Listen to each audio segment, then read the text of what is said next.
This is why I've handled thousands of death investigations over the course of my career, and it is such a rarity, an anomaly. Qui a trahi Hackman? Le FBI est intervenu et a découvert des signes inhabituels dans le rapport médico-légal. Une liste choquante de suspects et des liens louches dans son passé qui se révèlent peu à peu. Restez à l'écoute pour découvrir tout le mystère qui se cache derrière cet incident choquant. Une tragédie hollywoodienne. La maison en bois où vivent Gene Hackman et sa femme, Betsy Arakawa, est silencieuse sous le ciel gris du Nouveau-Mexique. Entourée d'arbres touffus, elle semblait complètement à l'écart du bruit d'Hollywood. Tous deux avaient choisi de mener une vie tranquille, loin des projecteurs, de l'attention des médias et des scandales de l'industrie du divertissement. Mais personne n'aurait pu imaginer que, dans cette maison apparemment paisible, une tragédie silencieuse était en train de se dérouler. Lorsque la police a reçu un appel d'un voisin, elle était loin d'imaginer qu'elle allait assister à une scène aussi étrange. Gene Hackman, l'une des plus grandes légendes d'Hollywood, est décédée. Et Betsy Arakawa, la femme qu'il aimait depuis des décennies, n'était plus là. La nouvelle concernant Hackman est apparue en première page des grands journaux, choquant le monde entier. Le public n'arrivait pas à croire qu'un acteur légendaire comme lui était décédé si soudainement. D'anciens collègues tels que Robert Duvall, Dustin Hoffman et Clint Eastwood ont exprimé leur chagrin. Mais les condoléances sincères n'ont pas empêché un sentiment de malaise généralisé. La cause officielle du décès a d'abord été donnée comme étant une insuffisance cardiaque. Selon certaines sources, il aurait été désorienté dans les derniers jours de sa vie, peut-être en raison de complications liées à la maladie d'Alzheimer. Quant à Betsy Arakawa, la cause du décès a été déterminée comme étant un hantavirus, une maladie rare transmise à l'homme par les rongeurs. Les deux décès sont survenus à quelques jours d'intervalle. Pour beaucoup, il s'agit d'une tragédie déchirante mais plausible. On pourrait croire que Hackman, âgé de 94 ans, était fragile et que sa femme avait malheureusement contracté une maladie dangereuse. Mais la police n'est pas de cet avis. Elle n'a pas classé l'affaire parce qu'il y a trop d'irrégularités qui n'ont pas été expliquées de manière satisfaisante. Les médias ont rapporté que Hackman avait été désorienté au cours de la dernière semaine de sa vie, ce qui correspond aux symptômes de la maladie d'Alzheimer. Mais ceux qui l'ont connu ont raconté une autre histoire. Bien qu'il ait été éloigné d'Hollywood pendant des années, Hackman avait conservé un niveau de lucidité étonnant. Des voisins ont affirmé que quelques jours avant sa mort, il s'était rendu en voiture à l'épicerie, s'était promené dans le quartier et avait même pris des notes pour un livre qu'il était en train d'écrire. Personne ne l'avait jamais vu montrer des signes de perte de mémoire grave. Pourquoi le rapport indique-t-il qu'il était désorienté? Si Hackman était vraiment lucide, pourquoi n'a-t-il pas appelé à l'aide lorsqu'il a senti sa santé décliner? S'il n'avait pas de perte de mémoire, pourquoi n'a-t-il appelé personne? La cause du décès de Betsy Arakawa est le hantavirus, une maladie extrêmement rare aux États-Unis. Elle se transmet principalement par contact avec les excréments ou l'urine de rats ou de rongeurs sauvages. Mais Betsy ne travaillait pas dans des zones à haut risque. Leur maison était bien entretenue, propre et sans rongeurs. Alors, d'où vient l'hantavirus? Pourquoi une maladie aussi rare est-elle apparue au moment où Hackman avait également des problèmes de santé? S'agit-il d'une simple coïncidence ou y a-t-il autre chose? La police a vérifié les appels téléphoniques de Hackman et de Betsy au cours de la dernière semaine précédant leur décès. Les résultats sont choquants. Aucun appel d'urgence. Cela n'avait aucun sens. Si Hackman était si désorienté qu'il ne pouvait pas s'aider lui-même, pourquoi Betsy n'a-t-elle appelé personne? Si Betsy était si malade, pourquoi Hackman ne s'est-il pas rendu compte que quelque chose n'allait pas? Dans une situation normale, lorsque deux personnes vivant ensemble ont de graves problèmes de santé, au moins l'une d'entre elles chercherait à obtenir de l'aide. Mais ici, les deux se sont tus. Personne n'a appelé. Personne n'a demandé de l'aide à ses voisins. C'est tout à fait déraisonnable. Un officier anonyme a déclaré aux médias que les enquêteurs n'avaient pas encore classé l'affaire parce qu'il y avait trop d'irrégularités. Il y a des trous, il y a des incohérences. Nous ne pouvons pas conclure qu'il s'agit d'une mort naturelle, a-t-il déclaré. La police continue d'examiner les caméras de sécurité de la région, de vérifier les carnets médicaux de Hackman et de Betsy et d'enquêter sur toutes les personnes qui ont été en contact étroit avec eux au cours des dernières semaines. Certains pensent qu'il s'agit simplement d'une tragédie naturelle, mais d'autres soupçonnent qu'il se passe quelque chose d'autre. Hollywood admettra-t-il qu'il s'agit d'une simple coïncidence ou y a-t-il un sombre secret derrière tout cela? Une conspiration qui n'a jamais été révélée. Seul l'avenir nous le dira. Mais une chose est sûre, la mort de Gene Hackman n'a pas été aussi simple que la presse l'a rapporté. Cela nous ramène à son passé, aux raisons qui l'ont poussé à quitter Hollywood et à ses relations douteuses. Hollywood recèle-t-il de sombres secrets ou des menaces? Le voyage à Hollywood. Gene Hackman n'était pas le type d'acteur dont le chemin vers Hollywood était tout tracé. Il n'était pas un enfant star, ne venait pas d'une famille riche et n'avait pas le soutien de quelqu'un dans l'industrie. Le parcours de Gene Hackman a été ardu et parsemé d'échecs. Mais en fin de compte, c'est sa persévérance et sa volonté extraordinaire qui ont fait de lui l'un des plus grands acteurs de tous les temps. Gene Hackman est né le 30 janvier 1930 à San Bernardino, en Californie, mais a grandi à Danville, dans l'Illinois. Son père, Eugene Ezra Hackman, travaillait dans l'imprimerie et sa mère, Anna Leda Elizabeth, était femme au foyer. La famille de Hackman n'était pas très aisée et son enfance a été profondément marquée par la mort de son père alors qu'il n'avait que 13 ans. Lorsque le père de Hackman a quitté la famille, la dernière chose que le jeune Gene a vue, c'est lui montant dans une voiture et faisant un signe d'adieu.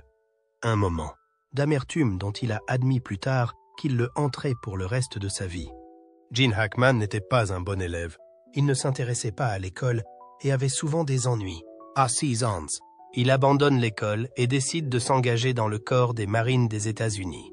Ces années dans l'armée lui ont appris la discipline et la détermination, mais elles lui ont aussi donné le sentiment d'être pris au piège.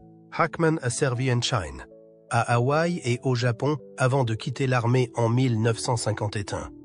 Après sa libération, Hackman s'est efforcé de trouver un emploi stable. Il a travaillé comme vendeur, ouvrier du bâtiment, chauffeur de camion et même DJ à la radio. Mais aucun de ces emplois ne lui convenait. Il était toujours à la recherche de quelque chose de plus grand, même s'il ne savait pas ce que c'était. En 1956, à l'âge de 26 ans, Hackman décide de devenir acteur. Il s'inscrit à l'école d'art dramatique de Pasadena, en Californie. C'est une décision audacieuse car, à cet âge, la plupart des aspirants acteurs ont des bases solides, mais Hackman n'avait que de l'ambition. Cependant, les premiers jours ne sont pas faciles. Les professeurs et les camarades de classe pensaient tous que Hackman n'avait pas les qualités requises pour devenir acteur. Un professeur lui a même dit en face « Vous ne réussirez jamais dans cette industrie ». Mais au lieu d'abandonner, Hackman a décidé de transformer les critiques en motivation. Il s'installe à New York et poursuit ses études d'acteur à la HP Studio School of Dramatic Arts, où il rencontre deux amis qui partagent ses idées, Dustin Hoffman et Robert Duvall, qui deviendront plus tard des légendes du cinéma. Hackman a vécu dans la pauvreté à New York pendant de nombreuses années. Il a fait des petits boulots pour joindre les deux bouts, allant de serveur à déménageur pour un hôtel, en passant par réparateur de meubles. Ses journées étaient difficiles et lui donnaient parfois envie d'abandonner. Dustin Hoffman s'est souvenu un jour que Hackman était souvent considéré comme trop vieux pour jouer les premiers rôles romantiques et trop laid pour devenir une star. À l'époque, Hollywood privilégiait les beaux visages comme ceux de Paul Newman ou de Robert Redford. Ed Hackman, avec son visage anguleux et usé par le temps, ne correspondait pas à cette norme. Mais Hackman avait une chose que personne d'autre n'avait, la persévérance. Le début de la carrière de Hackman est dominé par des petits rôles à la télévision et au théâtre. Ce n'est qu'en 1967, lorsqu'il joue dans le film Bonnie and Clyde, que sa carrière décolle. Hackman y incarne Buck Barrow, le frère aîné de Clyde Barrow, interprété par Warren Beatty, et son excellente prestation lui vaut une nomination à l'Oscar du meilleur acteur dans un second rôle. Ce succès attire l'attention de nombreux grands réalisateurs sur Hackman. Il continue à jouer des rôles dans des films tels que Downhill Racer, 1969 et I Never Sang for My Father, 1970, qui lui vaut sa deuxième nomination aux Oscars. En 1971, Gene Hackman incarnait le policier Jimmy Popeye Doyle dans le film classique The French Connection. Il s'agit d'un tournant majeur dans sa carrière. Le film est non seulement un succès commercial, mais il remporte également 5 Oscars, dont celui du meilleur acteur pour Hackman. Depuis lors, il est devenu l'un des principaux acteurs d'Hollywood. Il a continué à jouer dans des films légendaires tels que L'aventure du Poséidon, 1972, L'épouvantail, 1973, avec Al Pacino, surtout, dans le rôle du méchant Lex Luthor dans Superman, 1978. Les années 80 et 90 ont été l'apogée de Hackman. Il est apparu dans une série de films classiques tels que Mississippi Burning, 1988, nominé pour l'Oscar du meilleur acteur. Unforgiven, 1992, a remporté l'Oscar du meilleur acteur dans un second rôle. The Firm, 1993, Crimson Tide, 1995, Enemy of the State, 1998. Quel que soit le genre, de l'action à la comédie en passant par le drame, Hackman peut se transformer de manière excellente. Il n'a pas besoin d'être un bel acteur, ni de jouer des rôles tape à l'œil. Il conquiert le public par sa sincérité et son style d'acteur puissant. Sans exagération, mais extrêmement convaincant. Hackman est la preuve vivante que ce n'est pas le point de départ qui compte, mais le fait d'aller jusqu'au bout, et c'est ce qu'il a fait, avec brio. Cependant, en 2004, il a soudainement annoncé qu'il se retirait de la scène, laissant de nombreux fans dans le regret. Contrairement à de nombreux acteurs qui se retirent parce que leur carrière a décliné ou parce qu'ils sont impliqués dans des scandales, Hackman est parti avec l'admiration et le respect de ses collègues et du public. Il n'a pas cherché à être acclamé une dernière fois ou à tourner un grand film d'adieu. Au contraire, il a quitté discrètement le grand écran, refermant un chapitre brillant de sa carrière pour se tourner vers une nouvelle vie. Qu'est-ce qui a poussé Gene Hackman à abandonner les feux de la rampe à Hollywood? Était-ce à cause de l'âge ou de la santé? Ou voulait-il simplement poursuivre un autre rêve? Nous allons nous pencher sur son départ à la retraite, l'un des adieux cinématographiques les plus mémorables de l'histoire d'Hollywood. Raison de quitter Hollywood. Gene Hackman a commencé sa carrière dans les années 1960 et est rapidement devenu l'un des acteurs les plus prolifiques d'Hollywood. Sa polyvalence lui a permis d'interpréter un large éventail de personnages, des flics coriaces aux méchants à la langue bien pendue, en passant par des personnages profonds et émotifs. Des films tels que The French Connection, 1971, The Conversation, 1974, Mississippi Burning, 1988 et Unforgiven, 1992, l'ont fait entrer dans la légende. Cependant, au début des années 2000, Hackman a commencé à se désintéresser de l'industrie cinématographique. Hollywood a beaucoup changé depuis son heure de gloire. Les superproductions avec des effets CGI spectaculaires sont devenues la norme, tandis que les œuvres avec des scénarios et des personnages profonds sont devenues plus rares. Dans une interview accordée à Larry King en 2004, Hackman a ouvertement exprimé sa frustration. « Je ne me sens plus à ma place dans cette industrie. Les films d'aujourd'hui sont tellement différents de ce que j'avais l'habitude de faire. Je ne veux pas faire partie d'Hollywood alors que ce n'est pas là que j'aime être. » Les films sur lesquels Hackman a travaillé avaient souvent des scénarios pointus, des personnages méticuleusement développés et offraient de véritables défis aux acteurs.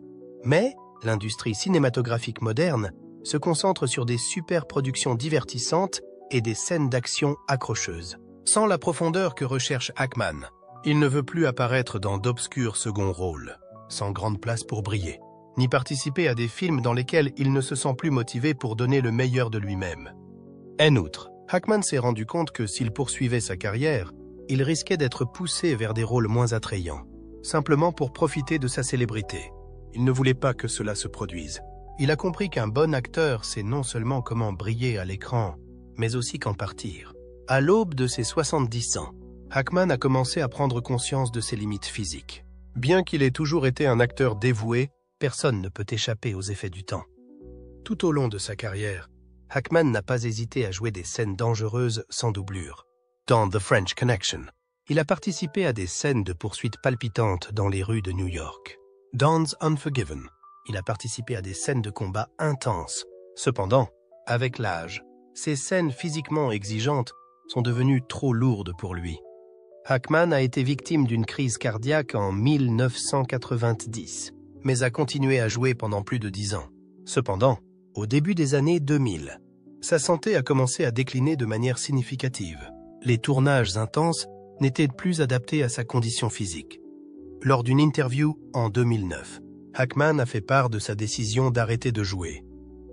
J'ai eu une belle carrière, mais à un moment donné, il faut savoir s'arrêter. Je ne veux pas passer le reste de ma vie dans une caravane sur un plateau de tournage, à attendre mon tour de tournée. La poursuite de sa carrière a affecté non seulement sa santé, mais aussi sa qualité de vie.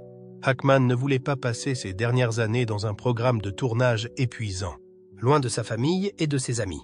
Il voulait avoir le temps de profiter de la vie comme il l'entendait plutôt que d'être lié à un calendrier de tournage stressant. De plus, Hackman savait qu'avec son âge, il ne serait plus apte à jouer des rôles profonds et exigeants. Au lieu d'essayer de s'accrocher à une carrière en perte de vitesse, il a décidé de partir de manière proactive et délibérée. L'une des raisons pour lesquelles Hackman a décidé de quitter Hollywood était la peur d'être catalogué dans des rôles stéréotypés. À Hollywood, la réalité est assez dure. À mesure que les acteurs vieillissent, les opportunités se font de plus en plus rares. Même les grands noms ont du mal à trouver des scénarios valables lorsqu'ils ont plus de 70 ans. La plupart des rôles pour les acteurs plus âgés sont des seconds rôles, qui manquent de profondeur et n'ont pas beaucoup d'espace pour jouer. Hackman ne voulait pas se retrouver dans cette situation. Il a toujours été fier de sa carrière et ne voulait pas perdre l'héritage qu'il avait construit au fil des décennies. Les rôles qu'il a joués par le passé étaient tous profonds et lourds, et il ne voulait pas terminer sa carrière avec des rôles ternes et sans relief juste pour gagner plus d'argent. Au lieu d'accepter des scénarios qu'il n'aimait pas, Hackman a choisi de partir alors qu'il était encore au sommet de sa forme. Il veut laisser au public l'image d'un acteur talentueux, d'une personne qui se consacre toujours à l'art. Son dernier film, Welcome to Mooseport 2004, est une comédie légère. Ce n'est pas un chef-d'œuvre, mais c'est une fin appropriée pour l'illustre carrière de Hackman. Plutôt que de continuer à jouer des rôles qu'il ne méritait pas, il a décidé d'arrêter. Après avoir quitté Hollywood, Hackman n'a plus participé à aucun projet cinématographique. Il n'assiste que rarement à des événements publics et ne donne pas d'interviews. Il a choisi de vivre une vie tranquille, loin de l'agitation de l'industrie du divertissement. La décision de Hackman de prendre sa retraite n'était pas une démission, mais un choix conscient. Après une carrière exceptionnelle, il savait qu'il était temps pour lui de passer à un autre chapitre de sa vie. Mais son choix était-il le bon? Comment s'est déroulée sa vie par la suite? Était-il satisfait? Une vie paisible. Bien qu'il ait quitté Hollywood, Gene Hackman n'est pas tombé dans un état de ne pas savoir quoi faire comme beaucoup d'autres acteurs au moment de prendre leur retraite. Au contraire, il a trouvé la joie et la créativité dans un domaine complètement différent. L'écriture de livres. Il ne s'agit pas d'une décision spontanée, mais d'une passion qu'il chérissait depuis longtemps. Mais il n'avait pas le temps de s'y consacrer sérieusement lorsqu'il était occupé par des projets cinématographiques.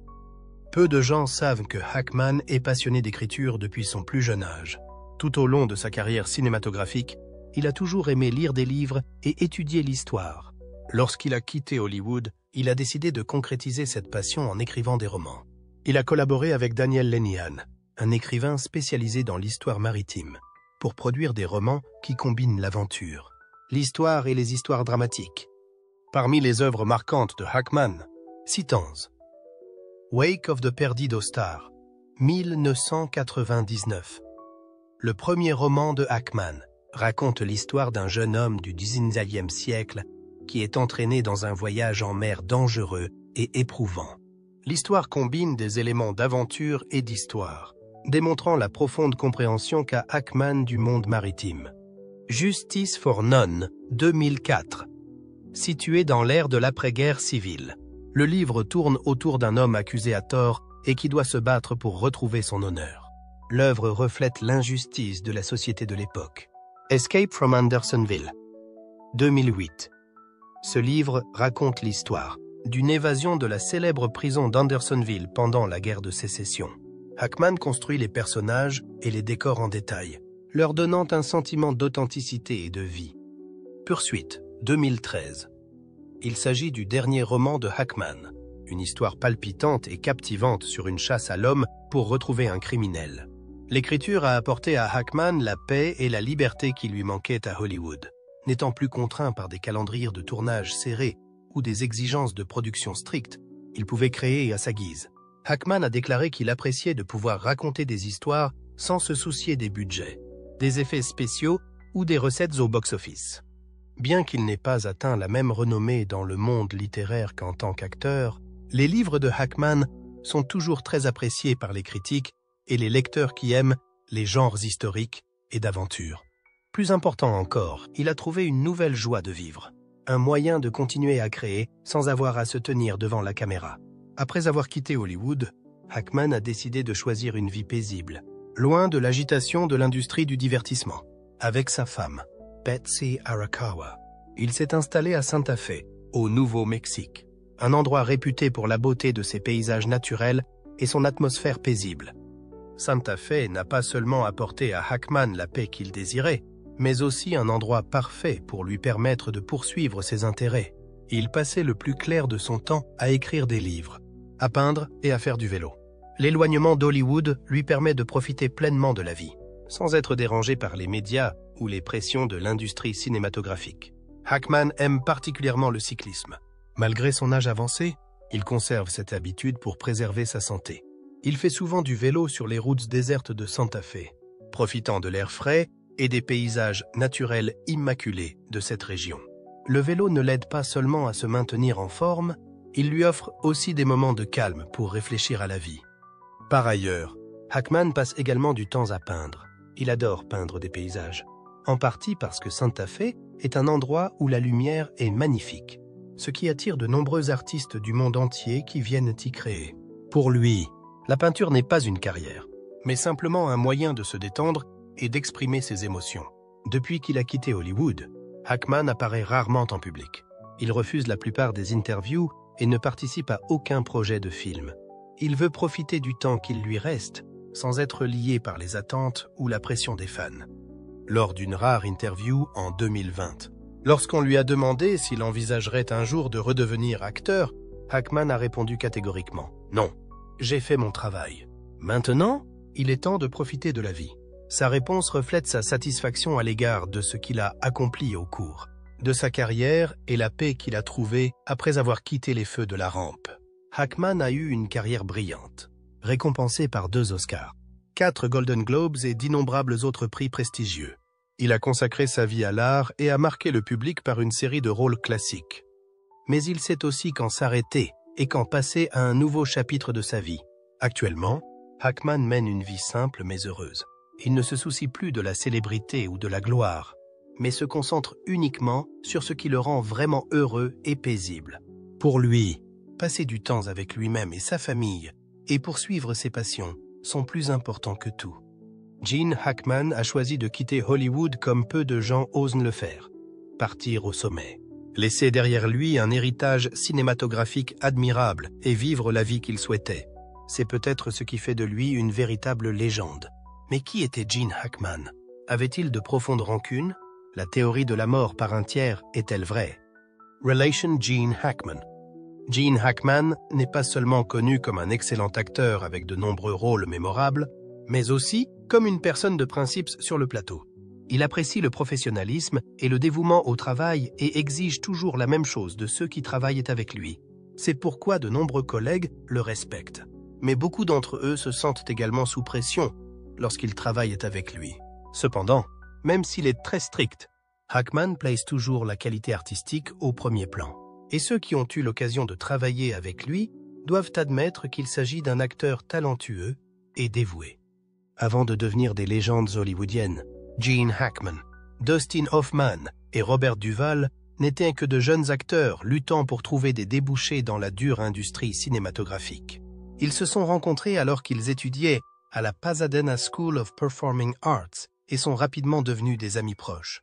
Ils ont vécu ensemble dans un appartement exigu à New York dans les années 1950, partageant tous les repas et poursuivant ensemble leur rêve d'acteur. Duvall a plaisanté un jour dans une interview. L'appartement était si petit que si une personne se brossait les dents, les 2 autres devaient se mettre à l'écart. Pendant ces années difficiles, Hackman a toujours été le plus pragmatique du groupe. Il ne s'est jamais fait d'illusions sur Hollywood, mais a compris que s'il voulait réussir, il devrait travailler plus dur que n'importe qui d'autre.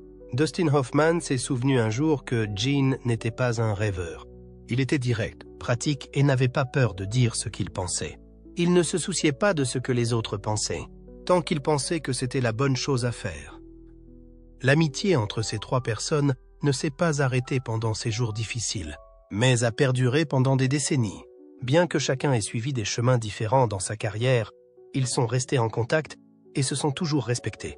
Gene Hackman était un acteur très exigeant en matière de travail.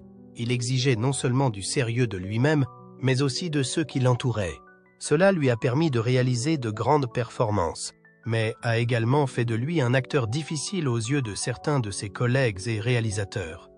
Hackman et Clint Eastwood ont collaboré sur Unforgiven 1992, l'une de leurs meilleures œuvres. Eastwood a non seulement réalisé mais aussi joué dans le film, et il connaissait la personnalité de Hackman sur le plateau. Eastwood a déclaré que Hackman était l'un des acteurs les plus dévoués avec lesquels il ait jamais travaillé. Il a déclaré « Gene se donne toujours à fond. Si vous travaillez avec lui, vous verrez qu'il ne prend jamais les choses à la légère. Il est sérieux, très exigeant, mais aussi très juste. » La performance de Hackman dans Unforgiven lui a valu l'Oscar du meilleur acteur dans un second rôle. Et Eastwood lui-même a admis que le film n'aurait pas été un succès sans Hackman. Hackman n'a pas toujours trouvé facile de travailler avec des réalisateurs.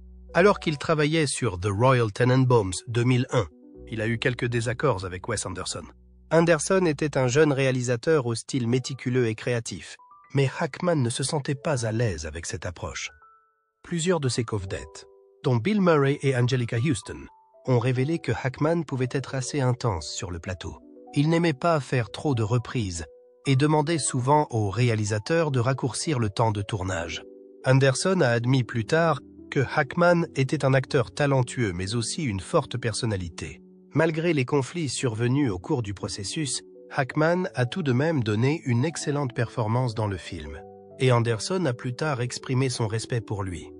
Bien qu'il puisse être difficile sur le plateau, Hackman a toujours eu du respect pour les personnes avec lesquelles il travaillait, en particulier les jeunes acteurs. Il n'est pas le genre d'acteur qui ne se préoccupe que de lui-même, mais il est toujours prêt à soutenir ses collègues pour qu'ils donnent le meilleur d'eux-mêmes. Reese Witherspoon, qui a eu l'occasion de travailler avec Hackman dans le film Twilight 1998, a déclaré « Au début, j'étais très nerveuse parce que je savais que c'était une légende. Mais Gene a été très gentil. Il m'a donné de précieux conseils sur le jeu d'acteur et était toujours prêt à m'aider si j'avais des difficultés dans une scène. » Un autre collègue, Denzel Washington, a également fait l'éloge de Hackman lorsqu'ils ont travaillé ensemble dans Crimson Tide 1995. Gene Hackman est un maître de l'interprétation. Travailler avec lui a été une expérience inoubliable. Contrairement à beaucoup d'autres stars, il n'a jamais voulu afficher son image dans les médias. Il ne participait pas à de somptueuses fêtes hollywoodiennes, apparaissait rarement dans des talk-shows populaires et ne menait pas de campagne promotionnelle massive pour ses films. Alors que de nombreux acteurs de son époque ont toujours utilisé les médias pour maintenir leur réputation, Hackman avait une approche complètement différente. Il estimait que le travail d'un acteur consistait à donner le meilleur de lui-même à l'écran, et non à participer à de longues interviews pour parler de lui. Même lorsqu'il a remporté des Oscars pour The French Connection 1971 et Unforgiven 1992, il est resté modeste, a accepté son prix et a rapidement quitté la scène sans faire de discours fleuris. À la fin des années 1990 et au début des années 2000, alors que les émissions télévisées telles que The Tonight Show, Late Show with David Letterman et The Oprah Winfrey Show gagnaient en popularité, Gene Hackman était l'une des rares stars à ne pas être enthousiaste à l'idée d'apparaître à la télévision. Il n'acceptait les interviews que lorsque c'était nécessaire, et ses réponses étaient toujours concises et directes, mais jamais controversées. Bien qu'il se soit retiré des projecteurs, Hackman est encore parfois sollicité par les médias. Journalistes et paparazzi ont tenté à plusieurs reprises de l'approcher pour l'interviewer sur sa vie après la retraite. Mais il a toujours maintenu sa position, limiter les échanges sur sa vie privée. L'une des rares fois où il a attiré l'attention de la presse, c'était en 2012, lorsqu'il a été impliqué dans un accident de la route. Un cycliste a accidentellement heurté Hackman alors qu'il traversait la rue à Santa Fe. L'incident a suscité l'inquiétude du public. Mais lorsque les journalistes l'ont contacté pour savoir ce qui se passait, Hackman a simplement répondu « Rien de grave. Je vais bien. Je vous remercie de votre attention. » Sans faire de longues déclarations, ni accuser qui que ce soit. Hackman a continué à garder son calme et son humilité. Cet incident a une fois de plus montré sa vraie nature. Il n'aime pas faire d'histoire et veut toujours garder les choses aussi simples que possible. Mais quelle était sa vie de famille? Pourquoi ses enfants n'ont-ils pas été en contact avec leurs parents pendant si longtemps? S'agissait-il d'une simple négligence ou y avait-il quelque chose de plus? Relations familiales. Gene Hackman s'est marié avec Faye Maltese en 1956, alors qu'il était encore un jeune acteur faisant son chemin dans l'industrie cinématographique et tentant de trouver sa place. Faye possédait un haut niveau d'intelligence et de sophistication, et elle a défendu les aspirations de son mari. À l'époque où Hackman se débattait avec de minuscules emplois et n'était pas encore reconnu, Faye était celle qui le soutenait et l'aidait à conserver sa foi dans le métier d'acteur. Elizabeth. Leslie et Christopher sont les 3 enfants que le couple a eus ensemble. Au cours des premières années de leur mariage, Hackman s'est efforcé de trouver un équilibre entre son travail et sa famille. En revanche, lorsque sa carrière a commencé à décoller à la fin des années 1960 et au début des années 1970 avec des films tels que Bonnie and Clyde, 1967, et The French Connection, 1971, il a commencé à passer de moins en moins de temps avec sa femme et ses enfants. Dans une interview, Hackman a avoué un jour « En raison de ma concentration excessive sur ma vie professionnelle, je n'ai pas consacré suffisamment de temps à mes enfants. C'est la chose que je regrette le plus. De longues journées de tournage, de longs voyages et un emploi du temps chargé font partie du prix de la célébrité. De ce fait, Hackman s'est de plus en plus éloigné de sa famille. Pendant leur enfance, ses enfants ont été élevés sans la présence constante de leur père, ce qui a créé une barrière imperceptible entre eux. Même si elle continue d'aimer son mari, Faye Maltese éprouve un sentiment de solitude au sein de leur couple. Le divorce entre Hackman et Maltese a été prononcé en 1986, après 30 ans de mariage. Lorsque les 2 parties se sont rendues compte qu'elles allaient dans des directions opposées depuis trop longtemps, il ne s'agissait pas d'une rupture contentieuse ou sensationnelle, mais plutôt d'une conclusion pacifique. Bien qu'ils ne soient plus ensemble, Hackman s'est efforcé de garder intacte sa relation avec ses enfants. Même s'il n'était pas un parent parfait, il a toujours voulu s'excuser pour les erreurs qu'il avait commises dans le passé en passant plus de temps avec ses enfants lorsqu'il a pris sa retraite. Betsy Arakawa, une superbe pianiste qui avait environ 30 ans de moins que Gene Hackman, s'est remariée en 1991. Comparé à son premier mariage, il s'agissait d'une relation émotionnelle d'un tout autre genre.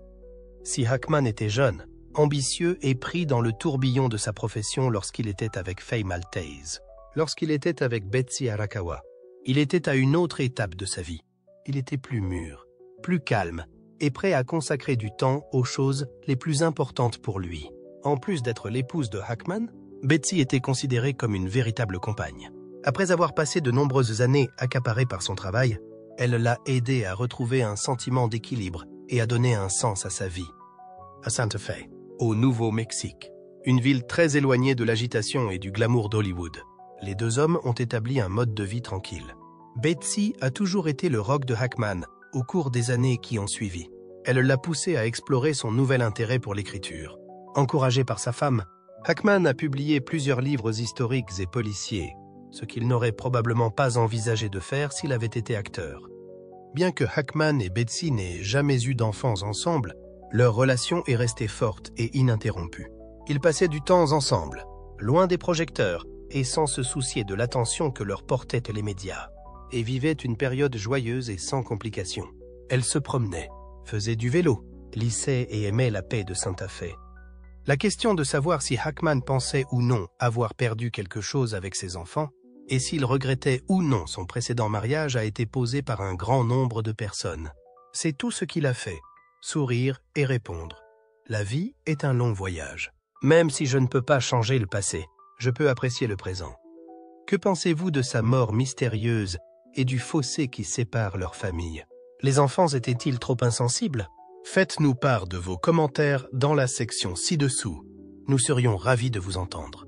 Et n'oubliez pas d'aimer la vidéo et de vous abonner à la chaîne pour des mises à jour plus intéressantes. Merci et à bientôt dans les prochaines vidéos.